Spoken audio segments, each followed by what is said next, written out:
I always loved the mountains. They always spoke to me. Now I think I understand it better, but um, it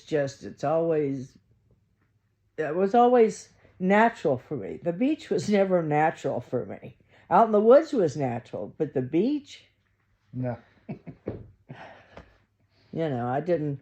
I ruined my skin in the sun, but other than that, it didn't have that appeal to me. I was a real woods gal. So where were you born? Miami. You were born in Miami. Mm-hmm. And mom and dad, he went down there. He had a job. One of the guys, when he got out of the service, said, Jack, I got a job for you, waiting for you. I already told the man about you. And Dad said, you did? What is this? And this was like 1945, 46. And maybe 47 by the time he got moved down there. And he built the original Fontainebleau on Miami Beach. Oh, wow. And then he was a real fussy builder. You either do it right, or what's the point of doing it, you know? And they were cutting corners on concrete and stuff, and he went to the head boss and he said, I can't do this. And he said, what do you mean you can't do this? And he told him, he said, this is dangerous what's being done. And I can't put my name on this. So he quit. And of course he was snatched right up. They were building the Orange Bowl. So he went and formed into that for a while. And then he decided, I don't want to work for all these mafias and all this stuff. And so Dick and Richard had been trying to get him to move over there to the West Coast. And he said, there's a fine piece of land on the north side of the river, Jack. You ought to buy that. It's a good piece of land. And you'd like to have a little farm and all this stuff. So he did. That's the Manatee River you're talking about? Uh-huh. And so we moved when I was like 18 months, 24 months old, not quite 2. But I remember that because it was a catastrophic event that occurred in the Everglades with me. I had diarrhea all over the place. Oh, no. And, it's hot and the cars aren't air conditioned and you're broke down on the side of the Everglades. I mean, and back then it was like, yeah, you're just out there. Wow. Mosquitoes eating us up. Anyway, Mom said, I can't believe you remember that, but you remember enough about it that you remember it. Wow. And it's like, I remember that. I remember all the mosquitoes biting me. So how long did you live on the west coast of Florida once y'all moved over north of the Manatee River? The rest of our life. Growing up. Mm-hmm. And when did you leave? I left when I was, I went off to college. I was lucky enough. Every summer I was in Miami. I worked summer theater down there at Coconut Grove, and at the University of Miami had a community theater. And I had gotten involved in that through music. And being artistic, I fit right in with, being, I could design the costumes. I can design a set, And so I started doing that. And one of my little girlfriends from church, now she was Jewish, but she went to church with us. And her dad was, what the heck's his name? I can't remember. Cohen was the last name. Big name on Broadway. And he was down, and he was at the theater one night, and I was working at a drafting table. I was probably 15 at that point. And he said, where'd you learn to do this? And I said, do what? And, drawing just came naturally to me. And he said, yeah, but it's all to scale. I said, my dad taught me that. Because he drew all of his architectural, I mean, he did it all for himself. He was the contractor. He also laid the cement. He didn't subcontract out. If, he may hire people that work cement to come do it, but he was there. Right. He was in it. And when he was working on a plan, I was right up in his pocket. What's that? What's that? What's that for? And he had a triangle shaped, pyramid shaped ruler. I've got both of them still. And I wanted to know why there were 3 sides, and they all said something different. And I was little when I first started that. I mean, by the time I was in school, I was already way ahead of my group just because of my curiosity. And I drive you crazy with why, and I'm still like that. Just like, why? I want to know why. Well, why do you need to know that? I just want to know, So, we, he talked to me about, was I interested in designing for theater? And I said, I would love to design for theater. And so he took me under his wing, and I apprenticed to the union, and then I became union. Okay. And so I worked in off-Broadway most of the time. And that was the 60s, so women were not going to be the lead designer, so anyway, that's how I got into it. But it was really through Dad, and he thought I'd be an architect, and I found that really boring. Architects are like pie in the sky. They can draw a pretty picture, and it's the most dysfunctional thing to live in most of the time, Right. It's like, why is there a door here? Why is it was like, I don't get it. It's pretty, but it doesn't work.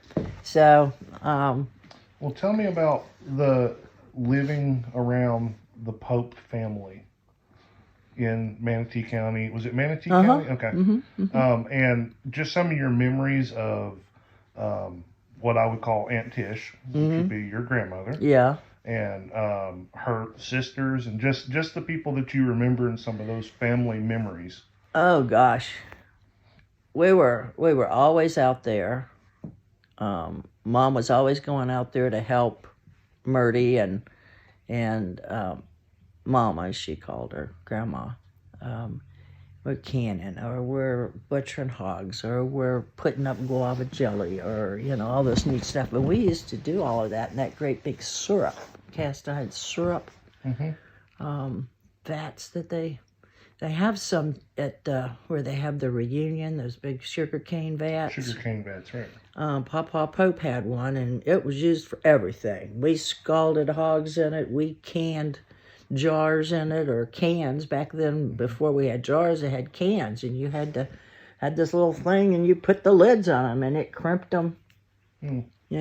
How big was that? It was a big cast iron sort of a pot? Oh, it's a huge thing. It's 6-8 feet wide. Oh, wow. It's that high. Wow. You could do everybody's canning in one day. So everybody, if we were canning meat or fish. Did you can mullet?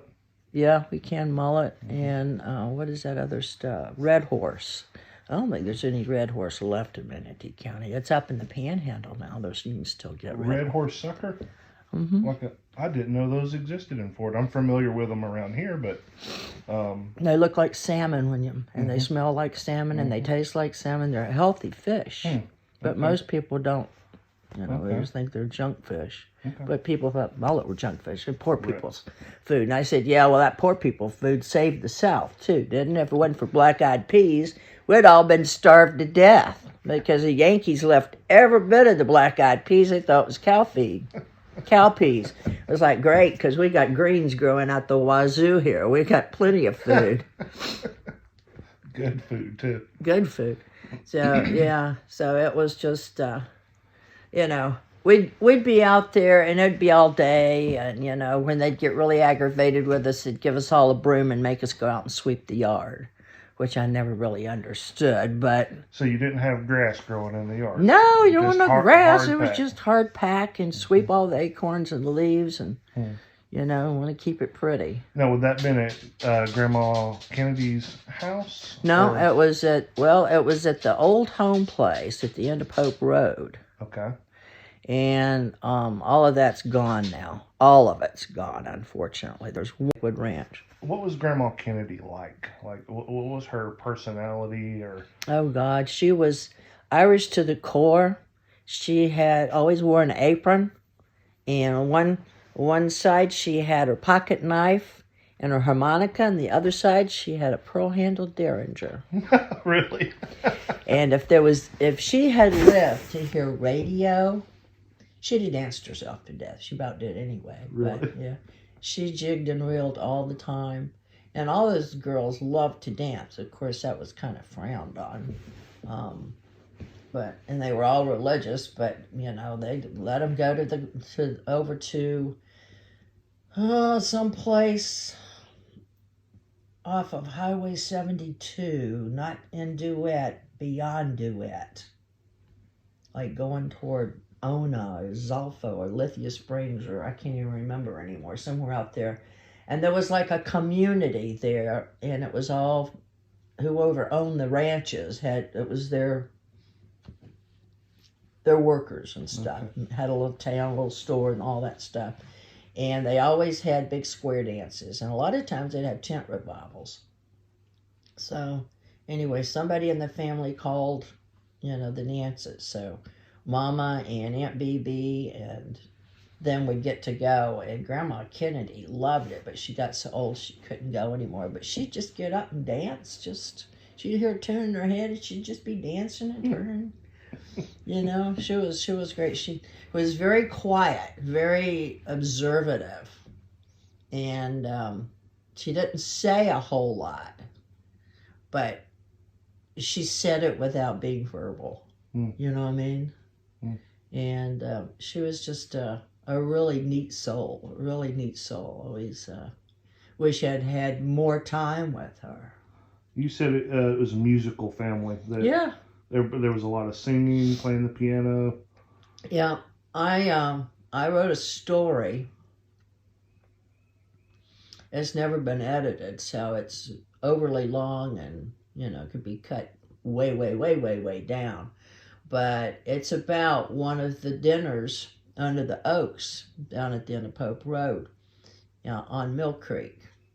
And we used to go all back in there, across the flats on the old Model A and stuff. Papa Pope had a Model A, and he took all the seats out of it so he could haul calves. And or hogs or whatever he was moving. And he was a carpenter by trade, so I'm sure he moved some lumber in. And you say Papa Pope, what was his first name? Andrew Curtis. Andrew Curtis Pope, yeah. Okay. And they called him AC. AC. Okay. Or Kurt. A lot of times I'll run across something that will say Kurt Pope.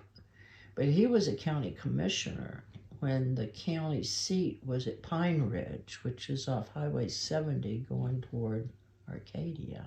Okay. And he rode horseback over there. And they wanted him to run for governor, and he said, "Oh, I don't get messed up in all them crooks." He said, "I'm done. I'm done." But yeah. So y'all have dinner under the oaks. We'd stay all day, all night. We'd camp, sleep on the ground. Was that just like a once a year sort of a get together? Usually, but sometimes some of us would be able to do it other times, and if it was a special time like a holiday, like Thanksgiving, some of the men would be down in the Everglades hunting, and some would just be hunting around there, and some would be up in Ocala hunting. And everybody, whatever they got, they brought, and we all shared everything. And they, one year they heard all this ruckus carrying on coming across the Palmettos and looked up, and I was young. I was probably 9 or 10. And They had, I think it was Aunt Dora's piano, or Aunt Lorraine, I can't remember, Nettie, somebody. It wasn't Grandma Pope's piano, and it wasn't Aunt Murty's piano. So it came with that family, so it came in the wagon. And they were just having a great time, singing and carrying on. And so the families were very competitive. There were quartets in every family, and we're all musical, and everybody sang at church and at gospel conventions. And so we'd have a big singing. And then, who could out-sing the other one and stuff. It was neat. It was really neat. And they'd make the trailer would be the stage. Wow. And, you just slept on the ground or in trunks or in back of old trucks or wagons. And some of the Uncle Lardner and a bunch of people were out, bringing in cattle to split and brand. And, everything was done that weekend because the weather was right and everybody was together, And everybody ran their cows together practically and would join fields even though the fencing laws were already in place. People shared pasture and ran, so they had brands on them for keep him separate. What kind of food do you remember eating out there? What was some of the local dishes that maybe you haven't had in years? Swamp cabbage and fixed every way you could imagine, and all kinds of sausage, and gator tail. We had quail, had grouse, wild turkey. Wow. It was everything you could think of. Mm-hmm. And we even had armadillo one year, He said, I'm going to fix that thing if I can catch it. So I